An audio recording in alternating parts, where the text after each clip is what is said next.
Hello friends, welcome to education.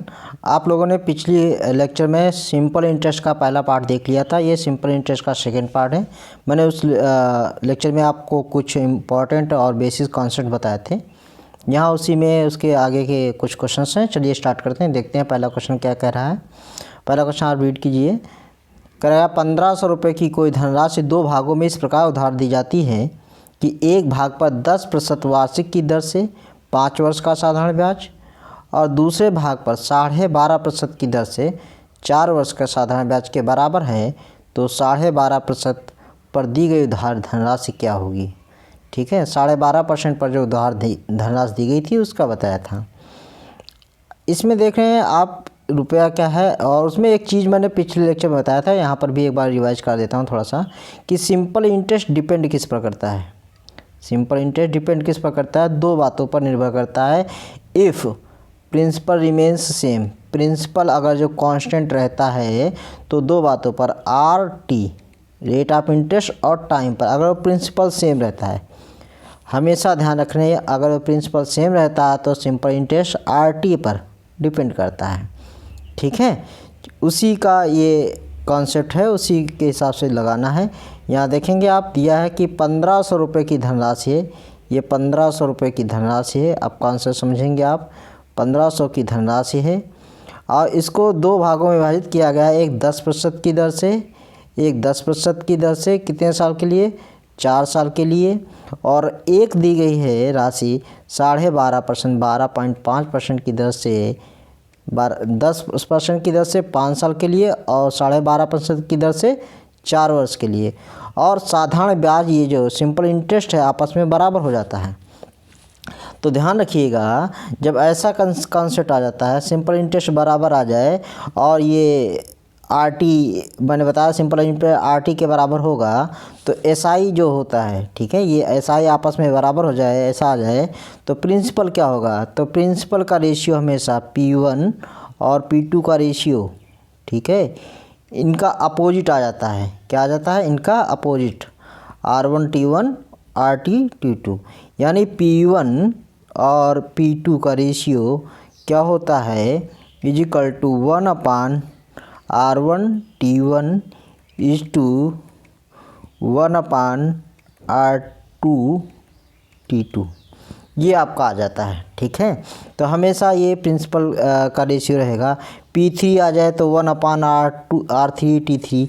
ये ऐसा क्यों हो रहा है? अगर इसको आप समझेंगे तो आप पाएंगे, जैसे P1 SI क्या होता है? SI समझो पहले, SI क्या होता है? SI is equal to P1 R1 T1, ठीक है, और दो SI आपस में इक्वल हो जाए, अगर जो P2 R2 T2 ये आपस में इक्वल हो गए, तो आपसे अगर पूछा जाए P1 P2 का रेशियो बताओ, तो P1/P2 ये इधर ले आओ, इज इक्वल टू क्या हो रहा है? R2 T2/R1 T1। तो यहाँ से देखेंगे ये रिलेशन बन जाता है। यही आप फार्मूला लर्न करते हैं, तो फार्मूला मत लर्न करें, ये समझे, R1 T1 का मल्टीप्लाई और R2 T2 का मल्टीप्लाई, ये आपस में उल्टा कर दो, ये प्रिंसिपल का रेशियो बन जाता है। तो जैसे यहाँ कहा था 1500 रुपये हैं, इनको दो पार्टों में डिवाइड किया गया है। एक 10% की दर से, कितने साल के लिए? 5 साल के लिए। एक 12.5% की दर से, कितने साल के लिए? 4 साल के लिए। तो ये R1 T1 R2 T2 हो गया। तो अगर जो इनके प्रिंसिपल का रेशियो देखेंगे, P1 P2 का रेशियो देखेंगे, तो इनका उल्टा कर दो, ये इधर आ जाएगा, ये इधर चला जाएगा। हालांकि इनको जब मल्टीप्लाई करते हो तो ये भी 50 हो जाता है, ये भी 50 हो जाता है। तो रेशियो क्या आया P1 P2 का? 1:1। तो प्रिंसिपल का रेशियो 1:1 आ गया। तो यानी 1:1, यानी 2 यूनिट 1500, 1 यूनिट कितना आएगा? 750। तो ऑप्शन नंबर कौन सा है आपका? ऑप्शन नंबर 3 है। क्लियर हो चुका होगा? Option number 3। मैंने इसमें कॉन्सेप्ट भी बता दिया, लॉजिक भी बता दिया। ठीक है, आगे चलते हैं। नेक्स्ट क्वेश्चन क्या कहता है? नेक्स्ट क्वेश्चन देखें आप।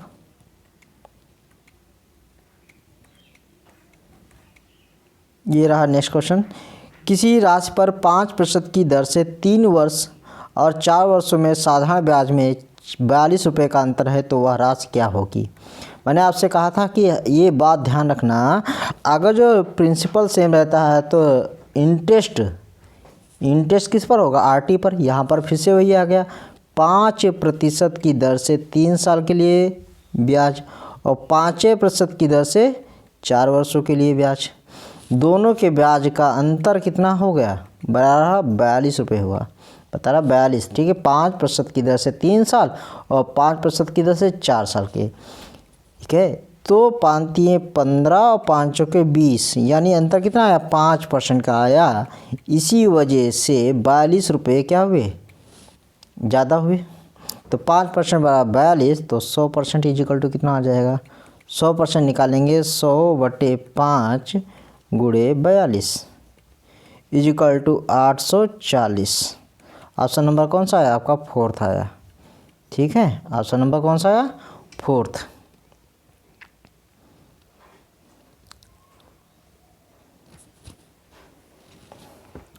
क्लियर हो चुका होगा। नेक्स्ट क्वेश्चन देखते हैं, इस बात को समझ गए हैं। नेक्स्ट क्वेश्चन देखते हैं क्या कह रहा है।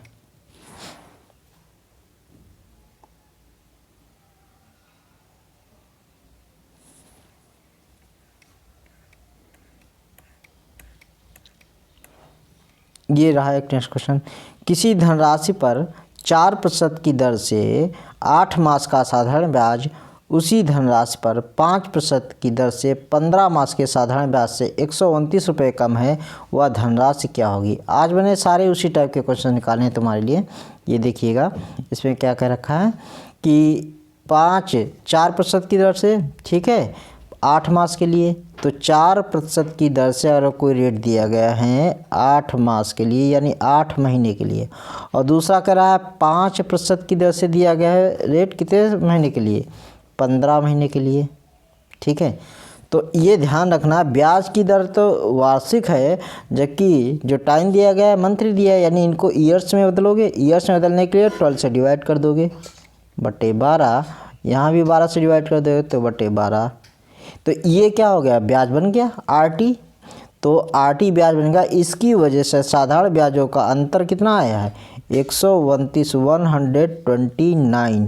129 रुपये का अंतर आया है। ठीक है, तो आप ये देखेंगे जब 129 का अंतर आया तो इसको सॉल्व करेंगे, इधर 32, इधर 15×5 75 पर, और नीचे सेम है, तो 75 से 32 जाएगा तो कितना आ जाएगा, 43 43/12% इजिकल टू किसके हो जाएगा, 129। ठीक है, 43% बराबर इतना, 43/12, तो 43 यानी 43% इजिकल टू कितना हो जाएगा, ये 129 × 12 इधर आ जाएगा, इसको डिवाइड कर देंगे तो 3 टाइम्स जाएगा। तो 1 यूनिट बराबर इतना, 1% बराबर यानी इतना, तो 100% बराबर आती है 36 को 100 से मल्टीप्लाई कर देंगे तो ऑप्शन आपका कौन सा आ जाएगा, चौथा आ जाएगा। क्लियर हो चुका होगा। ठीक है, ऑप्शन नंबर कौन सा है, चौथा। नेक्स्ट क्वेश्चन देखते हैं, नेक्स्ट क्वेश्चन क्या कह रहा है।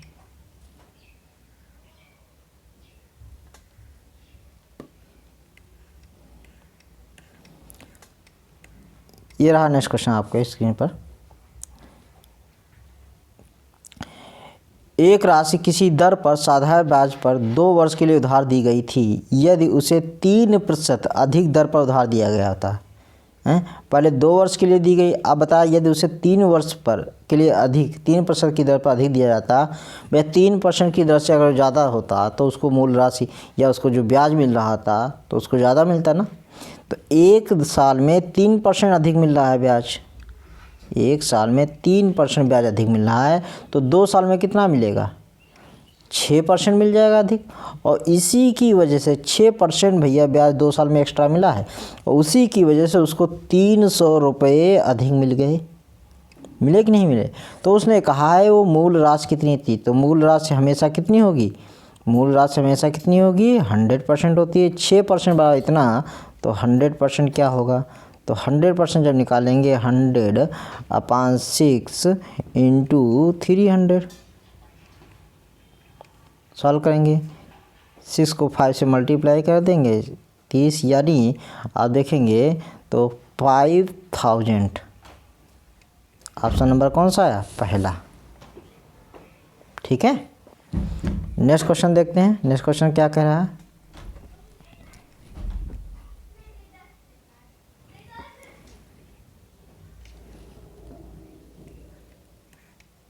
नेक्स्ट क्वेश्चन ये रहा। नेक्स्ट क्वेश्चन आपका, यदि किसी धनराशि का 1 वर्ष का कुल साधारण ब्याज उसी धनराशि के 5% की दर से 2 वर्षों के कुल साधारण ब्याज के बराबर हो तो पहले ब्याज की दर कितनी थी।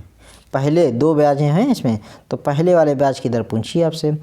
यदि किसी धनराशि का 1 वर्ष का कुल साधारण ब्याज है उसी धनराशि के 5% की दर से 1 वर्ष का कुल साधारण ब्याज, तो रेट ऑफ इंटरेस्ट पूछा। रेट ऑफ इंटरेस्ट पहले वाले नहीं मालूम था, मान लिया। पर रेट ऑफ इंटरेस्ट पहले कितना था, 8 था। इस पर 1 साल का साधारण ब्याज 1 हो गया। और फिर बताया उसी धनराशि पर अगर बताया सिंपल इंटरेस्ट अगर प्रिंसिपल सेम रहता है तो ब्याज किस पर निर्भर करेगा, RT पर। तो ये पहले हो गया ब्याज। फिर दोबारा करा 5% की दर से 2 वर्ष का साधारण ब्याज के बराबर था, तो 5% की दर से 2 साल का साधारण ब्याज ये हो गया। ये आपस में बराबर हैं, आपस में बराबर हैं।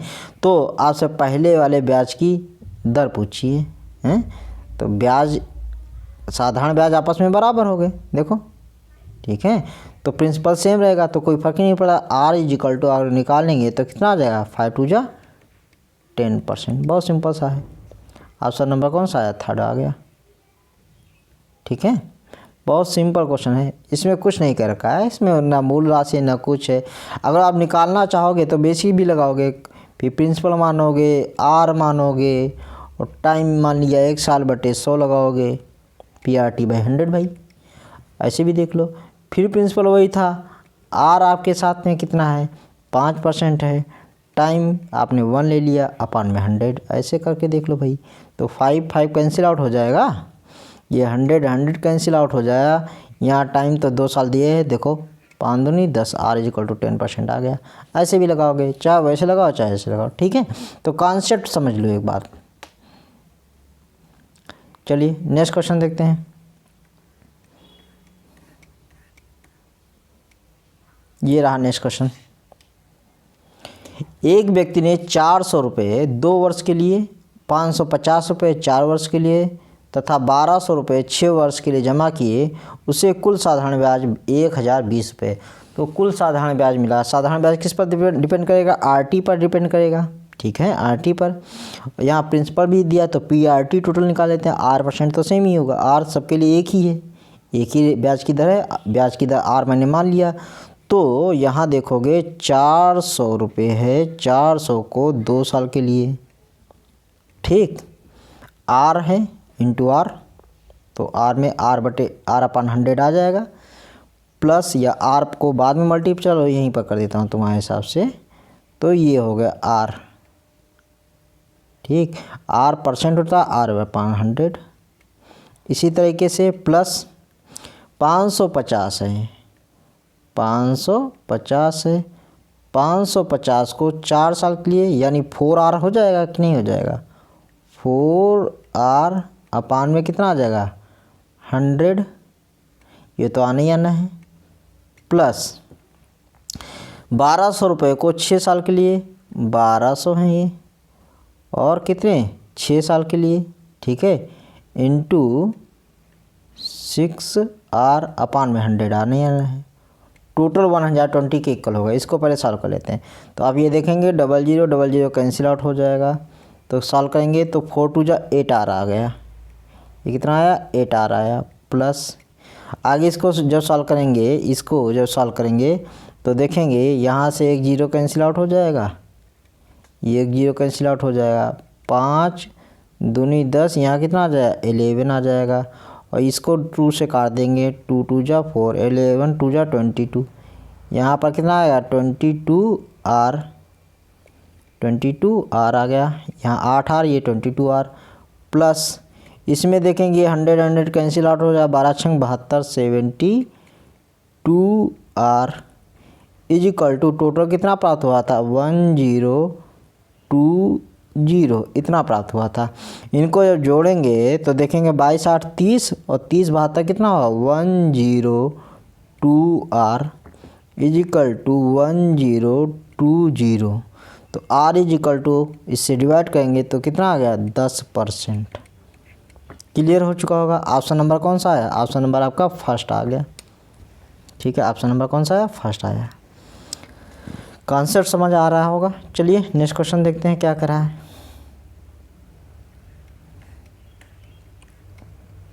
ये रहा नेक्स्ट क्वेश्चन आपकी स्क्रीन पर लगा हुआ है। कोई धनराशि साधारण ब्याज की किसी वार्षिक दर से 5 वर्ष में 2 गुनी हो जाती है तथा किसी अन्य दर से 2 ब्याज की दरें हैं, इस बार 12 वर्ष में 3 गुनी हो जाती है, तो कम वाली ब्याज की दर पूछी है। मान लो पहले ऐसा क्वेश्चन मैंने पिछली बार किया था, हालांकि इसमें 2 रेट दे रखे हैं। 1 रुपया था और ये हो गया कितना? 1 रुपया था, ये हो गया 2 रुपया। कितने साल में? 5 साल में। और एक और रेट ऑफ इंटरेस्ट है, ये कोई रेट ऑफ इंटरेस्ट R1 रहा होगा, यहाँ पर एक R2 दे रखा है, और इससे कितना हो जाता है? 3 हो जाता है। कितने साल में? 12 साल में। तो कम ब्याज की दर पूछा है। ठीक है, तो इससे एक ब्याज की दर निकलेगी, तो R1 पहले निकाल लेते हैं। R1 कितना निकलेगा? R1 कैसे निकलेगा? तो हमने कहा कि 1 साल में ब्याज परसेंट होता है बस, तो 1 से 2 बन गया, तो 1 रुपया ब्याज बना 1 साल में। 1 साल में 1 रुपया ब्याज बना, सॉरी 1 साल में नहीं, 1 रुपया ब्याज बना, लेकिन कितने साल में? 5 साल में। तो 1 साल में कितना बनेगा? 5 से डिवाइड कर दूंगा, इतना आएगा 1 साल का ब्याज। परसेंट में बदलने के लिए 100 से मल्टीप्लाई कर दो बस। तो 5 20 100। ठीक है, तो ब्याज की दर कितनी आई? इससे R1 तो 20% आई। इससे देखो 1 रुपया हो गया 3 रुपया, तो ब्याज कितना बना? 2 रुपये। कितने साल में? 12 साल में। 1 साल में कितना हो जाएगा? 12 से डिवाइड कर दूंगा इंटू 100। ठीक, तो इसको काट देते हैं। 2 6 12, 2 3 6, 2 50, 50/3 मतलब 16 सही 2/3%। तो ब्याज की दर कौन सी कम है? R2 वाली कम है, तो कम वाली पूछिए। तो ऑप्शन नंबर कौन सा आया? 4th आया। ठीक है दोस्त, अगर वीडियो पसंद आई है, लेक्चर आपको समझ आ रहे हैं, तो प्लीज़ लाइक और सब्सक्राइब करें, अपने दोस्तों को भी शेयर करें। Thank you very much.